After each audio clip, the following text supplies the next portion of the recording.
ভাই কেরুলে না বই কাম দুনিয়া ভাই আমার তো বউ মারা গেছে, দুঃখের বিষয়।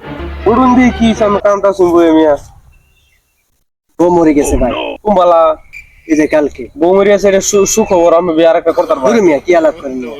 আমার বউ চাকরি করে খাবার, আমি ঘুরি ঘুরি খাতাম ও আমার বউ আমার সারি রেখা হয়তো খাবাইতো আমি ঘুরি ঘুরি কাজ কাম করতাম না না, কারণ আমার বউ মরিয়া আছে বউ মরে গেছে। তাহলে আমি এটা শুভ সংবাদ আমি আরেকটা নতুন বউ পাই ভাই ধরু মিয়া নতুন বউ দিয়ে কি করবো আমি? নতুন বউ হইলো আমার চাকরি করে খাবাইবো। কে? এই বউ যে বালা, বলছেন প্রতি মাসে আমার 30,000 টাকা বেতন পাইতো আমার দিতে প্রতি মাসে, আর আমি খাইতাম আর জুয়া খেলাইতাম। দোকালাইতেন আর ঘুরতাই হ্যাঁ, কারণ আমার বউ মারা গেছে বউ মারা গেছে।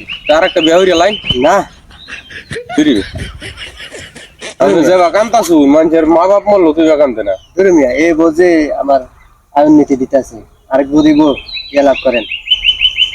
আচ্ছা তাহলে আমি বউ মরিয়া যখন কান্তাছু কানতেছে তাহলে আমি মরিয়া যাইতাম ধরু মিয়া আমি মরতাম কামিয়া। বললো আমি শহীদ দিতেন এক লগে দেখি পরে আমি কবর তেলে তুলি আবার নিব, লাশ লই যাবেন লাশ কবর নিয়ে থেকে যাবো। হ্যাঁ বুঝলি আমি কি মগা নাকি ধরু মিয়া আমরা পাগলা কোথায়। বুঝলি